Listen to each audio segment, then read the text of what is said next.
welcome back to Tech Gallery. My name is Soumya. I've been creating videos on GCP Associate Cloud Engineer practice test. So each practice test includes 20 questions. I have already uploaded 5 modules, each consisting of 20 questions. This is a module 6 and this module contains set of 20 questions. If you are first time to my channel, please do like and subscribe to my channel and stay up to date with the latest content on this channel. I will be posting content specific to cloud and DevOps. So let's get started with the video. Each module contains a set of different questions with explanation. So please do watch my other videos. First question. You are building a multiplayer online battle arena game that generates millions of events every minute. All these events need to be processed as transactions. The amount of computation required to process the transaction is way more than the processing capabilities of a single VM. How can you spread these transactions across multiple VMs in real time in a cost effective manner? Option A. Load all the transactions to BigQuery. Write code to poll for transactions that do not have the processed key and mark them processed when done. Run the code on the VMs. This option is not correct because using BigQuery will increase the latency, and also in the question they want us to get the real time response, but using BigQuery will increase the latency and it is not the correct option for this question. Option B. Create a cloud SQL instance with a memory cache. Write code to poll for transactions that do not have the processed key and mark them processed when done. Run the code on the VMs. Option B is not correct because the performance of this option will be slower.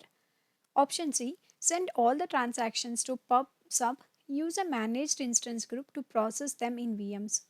PubSub can effectively distribute a large number of tasks among multiple servers at a lower cost. So option C is correct. Option D. Load the transactions in Cloud Bigtable. Poll for new transactions from the VMs. Option D is not the cost effective solution, so this option is not correct. Option C is the correct solution for this question. Next question. You are designing a new social media app that will require WebSockets and HTTP sessions that are not distributed across the web servers. What do you need to do in order to run this application on the Google Cloud platform? Option A. Convert the WebSocket code to use HTTP streaming. Converting the app to use HTTP streaming can require significant code changes and it should be done as a last resort. So this option is not correct. Option B. Work with a security team to review the encryption requirements for WebSocket connection. Reviewing the encryption requirements does not change the session mechanism and it will not be helpful. So this option is not correct. Option C. Discuss load balancer options with the cloud operations team. HTTPS load balancing provides global load balancing for HTTP requests destined for your instances. So the HTTPS load balancer has native support for the WebSocket protocol. So this option is correct. Option D. Use a distributed user session service that does not rely on WebSockets and HTTP sessions.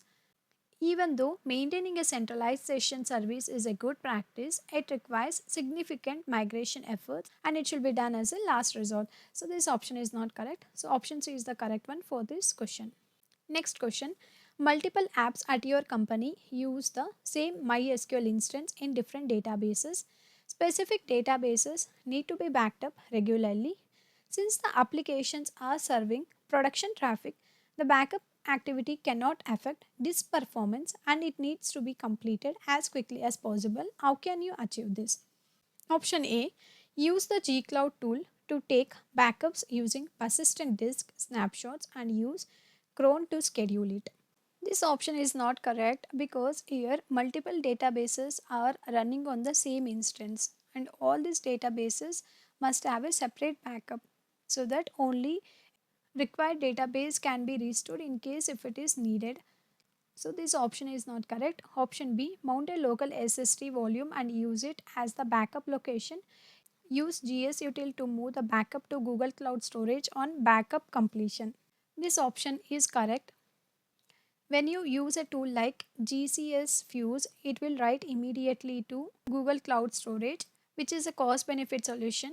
And GCS views will write to Google Cloud Storage, which is much slower than writing directly to an added SSD. So during the write to GCS, it will also execute reads for a longer period on the production database.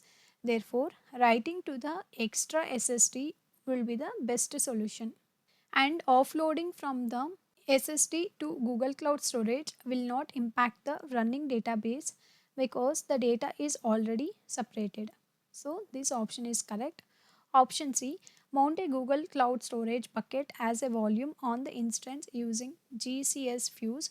Use MySQL dump to write backups to the mounted location. Local persistent disk is much faster than GCS views. So this option is not correct. Option D, create a RAID 10 array by mounting additional persistent disk volumes onto each virtual machine instance. Use LVM to create snapshots to send to cloud storage. Option D is not correct because mounting multiple disk volumes in a RAID 10 array is used for fault tolerance and not for taking database backups. Next question. Your company has recently started using the Google Cloud Platform. The security team needs to have detailed visibility of all projects in the organization. Since you are the org admin, you have been asked to give proper IAM permissions to the security team to perform their job. What IAM role should you grant to the security team? Option A, org viewer, project owner. Project owner role is too broad and the security team does not need to be able to make changes to projects. So it is a best practice to grant only the required roles to people using the principle of least privilege. So option A is not correct. Option B, org viewer, project viewer. Here, the org viewer role provides access to view an organization and the project viewer role will provide access to the security team to view all projects. So, this option is correct. Option C, org admin, project browser. Here, org admin is a broad role and it is not required by the security team, so it shall not be provided. Option D, project owner, network admin. Here, project owner role is also too broad. The security team does not need to be able to make changes to the projects. So option D is not correct. For this question, option B is the correct one. Next question. You have recently started using Google Kubernetes engine to run one of your customer facing apps.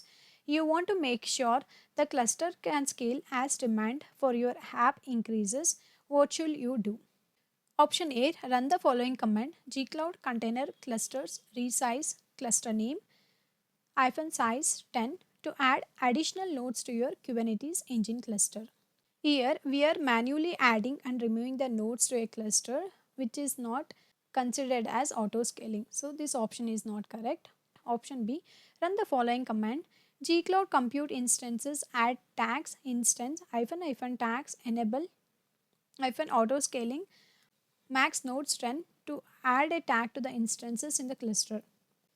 Here, adding a tag to the instances does not automatically enable auto scaling on them. So, option B is not correct.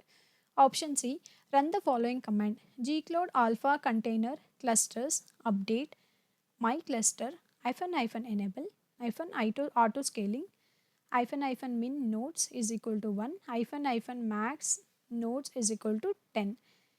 So when we execute this command, it will update the cluster to enable auto scaling on its node poles.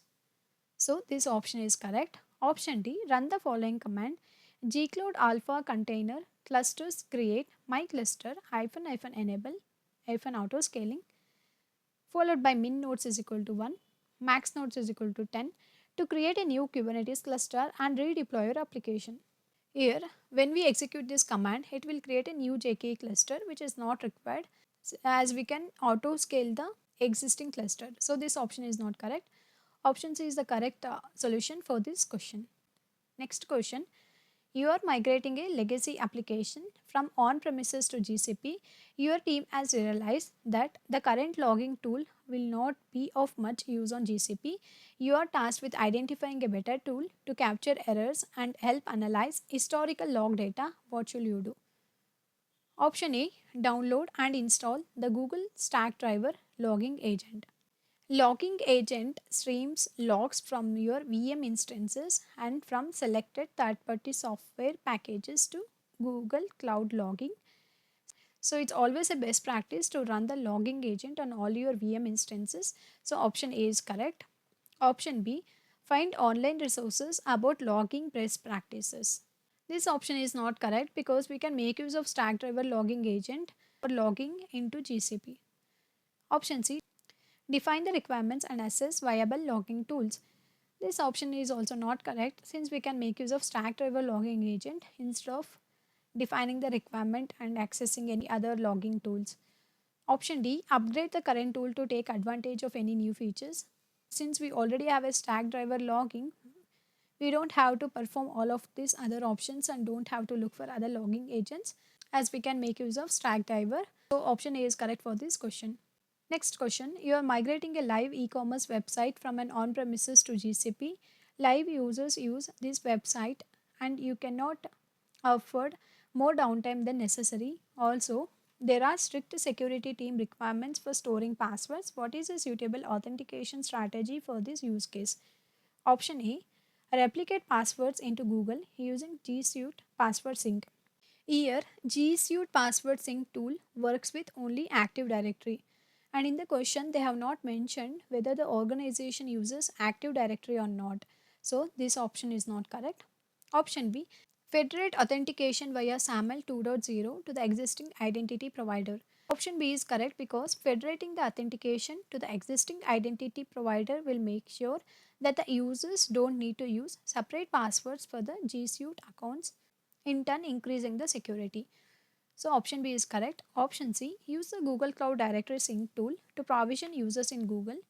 Here, Google Cloud Directory Sync tool is used to sync user identities between AD and G Suite. It should be used, but it does not provide any additional security here. So this option is not correct. Option D, ask users to use the same password for Google and corporate accounts. Here, asking the users to maintain the same password for Google and corporate accounts will not add any security and the users may not even comply with this policy. So option D is not correct. So option B is the correct solution for this question. Next question. In order to comply with data storage laws and optimize billing, you need to remove backup files older than 90 days from cloud storage. What is an automated way of doing it? Option A, write a lifecycle management rule in XML and push it to the bucket with JSUtil. This option is not correct because lifecycle policies are not written in the XML. Option B, write a lifecycle management rule in JSON and push it to the bucket with GSUtil. This option is correct because the GSUtil command takes only JSON and as input for lifecycle management. So we can make use of this option. So option B is correct. Option C, create a cron script that uses JSUtil ls-lr and the storage path to find and remove items older than 90 days. This option is not correct because there is no need to schedule a cron job as cloud storage provides object lifecycle management for this purpose. Option D, create a cron script that uses gsutil ls-l followed by the storage path to find and remove items older than 90 days and schedule it with cron. Again, this option is not correct because we don't have to schedule a cron job as we already have this lifecycle management feature available in cloud storage. So option B is correct for this question. Next question. Your company runs a highly accurate real-time weather charting application that continuously receives data from 40,000 sensors at the rate of 20 readings per second. The input data is in the format of a timestamp and sensor reading. Which is the best option to store such data to gain optimal performance? Option A, Google BigQuery. Option A is incorrect because such a high frequency of data would exhaust the BigQuery streaming inserts quota. Option B, Google Cloud SQL. Here, Cloud SQL is not built to handle such a massive amount of streaming data, so option B is not correct.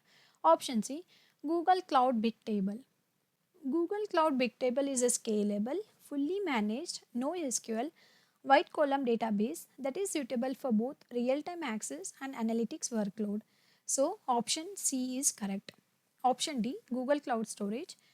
Here, Google Cloud Storage can scale well to store the data, but the data is useless without the ability to perform any analysis on it. So option D is not correct. Next question.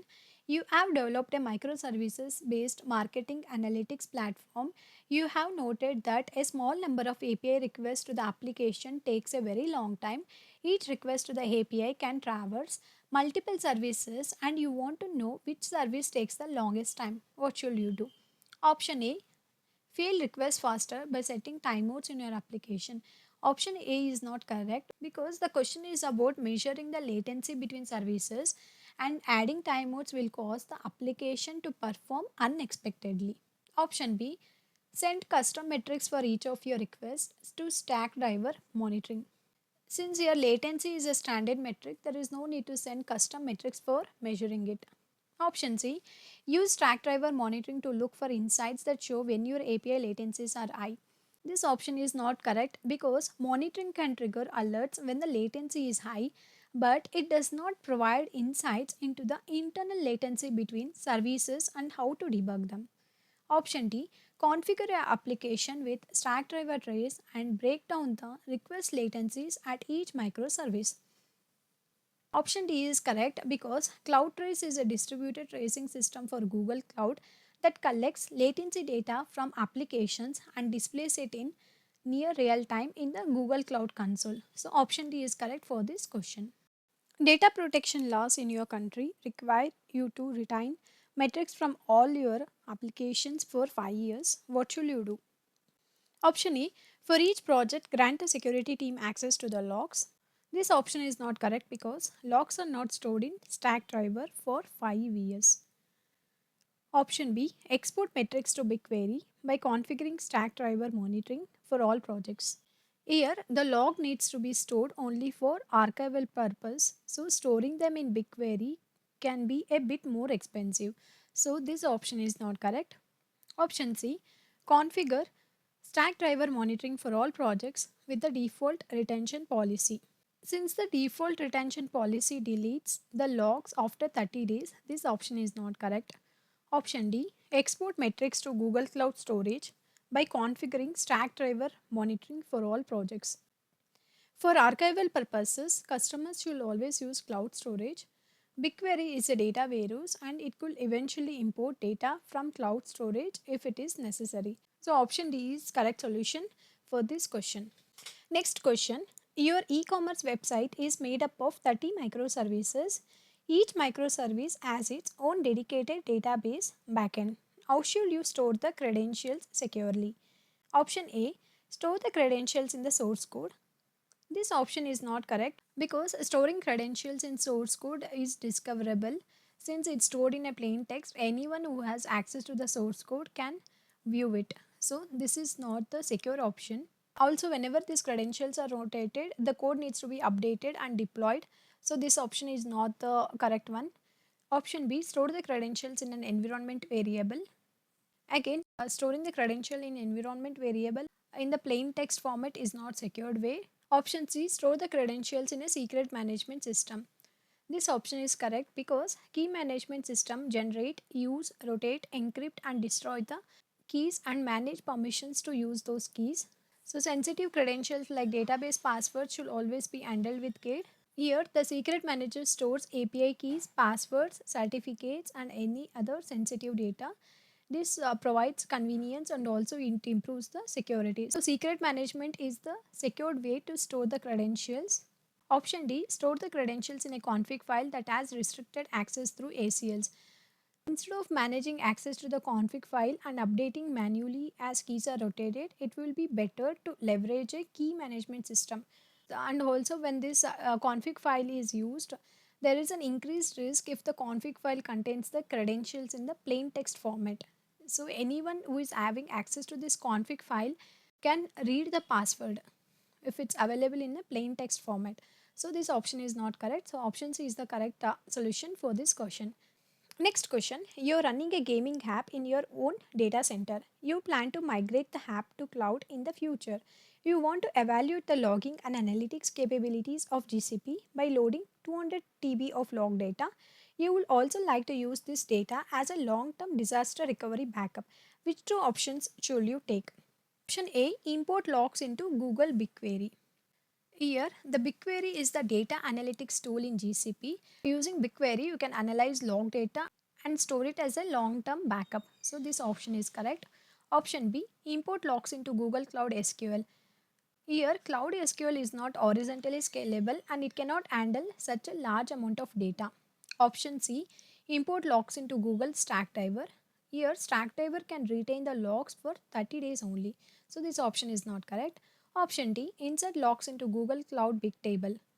Bigtable can handle this amount of data, but it does not support complex SQL like queries for analysis. So this option is not correct. Option E, upload log files into Google Cloud Storage. So here the cloud storage is a cost effective long term storage option. So option E is correct. So for this question, option A and E are correct. Next question, you are part of the data security team at your organization and you have identified that the chat messages archived to Cloud Bigtable from your customer support portal contain personally identifiable information. You need to propose a way to sanitize the data to remove personally identifiable information or payment card information before initial storage. What shall you do? Option A, use SHA-256 to hash all data. This option is not correct because hashing is a one-way process. It is not possible to recover meaningful data from a hashed string. So hashing all the data makes no sense as it will make all the data useless. So this option is not correct. Option B, use elliptic curve cryptography to encrypt all data. Encrypting the data does not prevent the visibility of personally identifiable information after the decryption. So this option is not correct. Option C, use the Cloud Data Loss Prevention API to de-identify the data. Here, Cloud Data Loss Prevention API can effectively reduce data risk with de-identification methods like masking and tokenization. So this option is correct. Option D, find and redact phone numbers, email addresses and credit card numbers using regular expression. This option is not correct because it is always advisable to use a pre-built services like Cloud DLP API to redact personally identifiable information instead of writing the regular expression yourself. So option C is correct for this question. Next question, your company plans to migrate all of their on-premises workloads to GCP in the next 5 years. Until then, you will use workloads on both on-premises and GCP. You need to set up a private connection from GCP to your on-premises data center so that the instances can talk to each other. You require a connection of at least 15 Gbps. What is Google's recommended practice for setting up such a connection? Option A, create a new VPC, use dedicated interconnect to connect it to your own premises data center. This option is correct because dedicated interconnect provides direct physical connections between your on-premises network and Google's network. Dedicated interconnect enables you to transfer large amounts of data between networks, which can be more cost effective than purchasing additional bandwidth over the public internet. So option A is correct. Option B, create a new VP. Use a single cloud VPN to connect it to your on premises data center. This option is not correct because 20 Gbps bandwidth may not be possible with Cloud VPN as it uses the public internet to establish the VPN tunnel. Cloud VPN supports 1.5 to 3 gigabytes per second per tunnel. So option B is not correct. Option C, create a cloud content delivery network, Cloud CDN. Use dedicated interconnect to connect it to your on-premises data center. Since here we require a connection between compute engine and the on-premise network, Cloud CDN is not part of the compute engine. So option C is not correct. Option D, create a cloud content delivery network. Use a single cloud VPN to connect it to your on-premises data center. Again here, Cloud CDN is not part of compute engine and we require a connection between the compute engine and the on-prem network. So this option is not correct. So option A is correct for this question. Next question, you are running a shipment tracking app on a compute engine managed instance group. You have experienced an outage in the app today and all instances keep restarting after 5 seconds. A health check is configured but auto scaling is disabled. You suspect it's a Linux issue and have requested a Linux expert from another team to look into the issue. How can you make sure he can access the VMs? Option A, Grant your colleague the project viewer IAM role. Option A is not correct because the project viewer role allows the person to see much more than just the VMs. So, as per Google's best practice, it's always recommended to use the principle of least privilege. And this is not as per the Google's best practice. So, this option is not correct. Option B, perform a rolling restart on the instance group. Performing a rolling restart might not solve the problem as the problem seems to be connected with a failing health check. So this option is not correct. Option C, add is SSH key to the project wide SSH keys and disable the health check for the instance group. It is necessary to disable the health check first as it will keep restarting the VMs while it fails. The user can then log into the VM using his SSH key after it is added to the project wide keys. So option C is correct.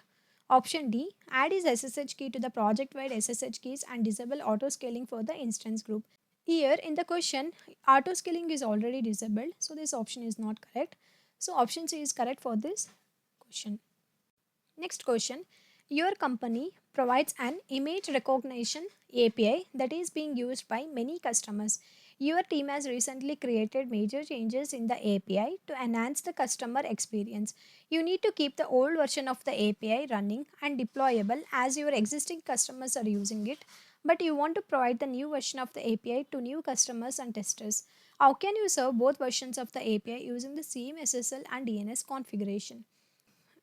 Option A, create a new load balancer for the new version of the API. Here, configuring a new load balancer will give a new IP address and DNS is pointing to the old IP, which will not be changed. So, this option is not correct. Option B, ask the existing customers to reconfigure their clients to use the new URL of the API. It is not possible to reconfigure old clients as the old API still needs to stay active and deployable. So this option is not correct. Option C, configure the old API to forward traffic to the new API based on the path. It is not a good practice to update the old API to accommodate for the changes in the new API. Both APIs are independent of each other and they should not have any dependencies on each other. So this option is not correct. Option D, create separate backend pools for each API path behind the load balancer. Option D is correct because HTTP load balancer can direct traffic reaching a single IP to different backends based on the incoming URL. The company wants to keep the old API available while new customers and testers try the new API. So option D is correct for this question. Next question, you are running a set of applications on premises that generate data that is used for reporting purposes. The data has not been maintained well and has been degraded with time. What is the Google recommended way to detect anomalies in this data? Option A, upload the data to cloud storage, explore and clean your data using Cloud Data Lab.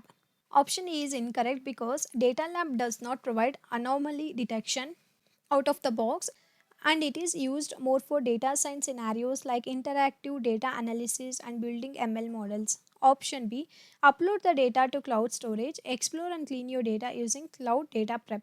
Option B is correct because Data Prep provides for fast exploration and anomaly detection and list cloud storage as an ingestion medium. So option B is correct. Option C, connect Cloud Data Lab to your on-premises system, explore and clean your data using Cloud Data Lab. Option C is incorrect because a data lab does not provide anomaly detection.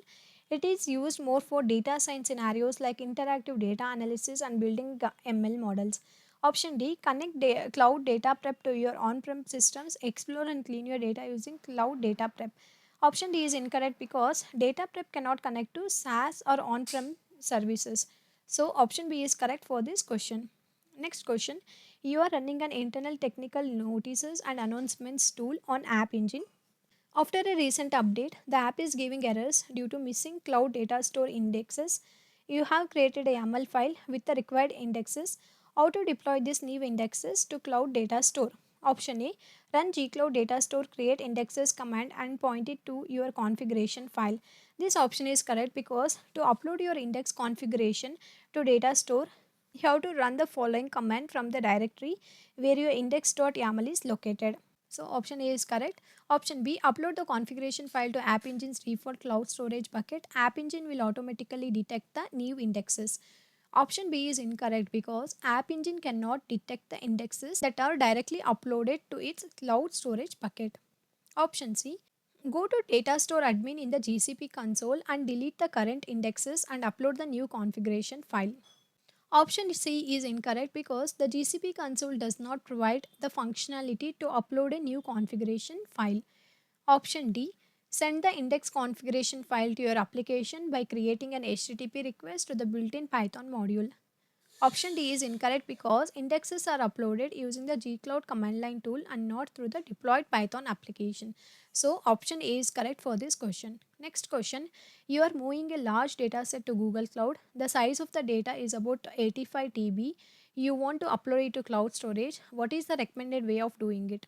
Option A, move your data onto a transfer appliance. Use a transfer appliance rehydrator to decrypt the data into cloud storage. Option A is correct because transfer appliance lets you quickly and securely transfer large amounts of data to the GCP via a high capacity storage server that you lease from Google and ship it to our data center. So transfer appliance is recommended for data that exceeds 20 TB or it will take more than a week to upload. So option A is correct. Option B, move your data onto a transfer appliance. Use cloud data prep to decrypt the data into cloud storage. Option B is incorrect because data prep is not used to decrypt data for uploading to cloud storage via the transfer appliance. Option C, install GSUtil on each server that contains data. Use resumable transfers to upload the data into cloud storage. This option is not correct because uploading the data using GSUtil will take a very long time. Even option D suggests to use the JSUtil on each server containing data and use streaming transfer to upload the data into cloud storage. Even option D is not correct since this JSUtil will take a very long time. So option A is correct for this question. That's it for today's video. Thank you all for watching. Please like and subscribe to my channel and stay up to date with the latest content on this channel. See you in the next video.